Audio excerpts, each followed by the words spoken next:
ইমানদারেরা, নিজেরা জাহান্নামের আগুন থেকে বাঁচাও, পরিবারকে তোমরা জাহান্নামের আগুন থেকে বাঁচাও।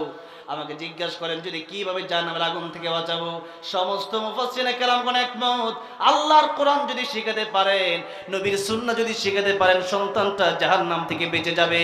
আর আল্লাহর কোরআন নবীর সুন্নাহ যতক্ষণ পর্যন্ত না শিখাবেন, এই সন্তান জান্নাতে যাবে না। শুধু তাই নয়, কিয়ামতের ময়দানে এই সন্তান যদি জাহান্নামে যায়, এই সন্তান জাহান্নামে যাওয়ার প্রধান একটা কারণ হবে যে তার বাবা মা তারা আল্লাহর কোরআন শিক্ষা দেয় নাই। এই জন্য আপনি ডক্টর বানান, ইঞ্জিনিয়ার বানান, ব্যারিস্টার, উকিল, আপনি যা বলে চাই বানান, কিন্তু আল্লাহর কোরআন প্রাথমিকভাবে মুসলমান হিসেবে শিক্ষা দেওয়ার দরকার আছে না নাই? আজকে আমরা আল্লাহর কোরআন শিক্ষা দিতে রাজি না।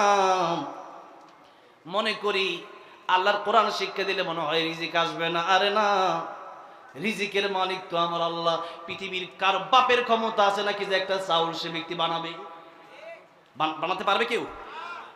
একটা মুরগি, যে মুরগি প্রতিদিন খান, কেউ কি বানাতে পারবে একটা মুরগি? কেউ একটা মাছ বানাতে পারবে? তো সব খাবারই তো আমার আল্লাহ দিচ্ছেন। আমরা তো কোরআন পড়েছি, না খায় তো মরি নাই, বরং দাওয়াতের অভাব নাই, খাওয়ার অভাব নাই।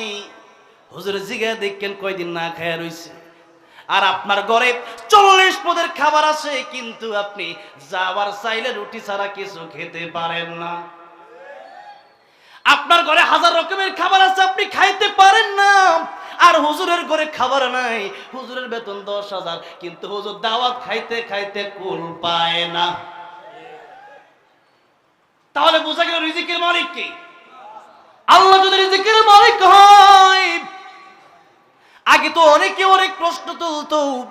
এখন এই দারুল আমিন আইডিয়াল মাদ্রাসা, এই মাদ্রাসাতে আমার মাদ্রাসা তাশরিফ ইন্টারন্যাশনাল মাদ্রাসা গাজীপুরে, আমরা তো এখন এমন ভাবে পড়াই, এখন আর প্রশ্ন করার কোনো সুযোগই নাই।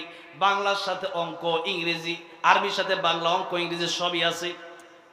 তবে এই কথা মনে রাখতে হবে, বাংলা, অঙ্ক, ইংরেজি একদিন শেষ হবে। ও বাবা, ও ভাই, আল্লাহর কোরআন কোনোদিন শেষ হবে না। বরং যারা আল্লাহর কোরআন পড়বে, কিয়ামতের ময়দানে আল্লাহর কোরআন তাদেরকে সুপারিশ করে করে জান্নাতে নিয়ে যাবে। চিৎকার মেরে পড়া যাবে না সুবহানাল্লাহ। ইন্না নাহনু নাযালনা যিকরা ওয়া ইন্না লাহু লাহাফিজুন। আল্লাহর কোরআন আল্লাহ হেফাজত করবে। আর এই হেফাজত যাদের মাধ্যমে করবে, এরাই জান্নাতে যাবে। এবার আসুন, আল্লাহর কোরআন যদি আপনি না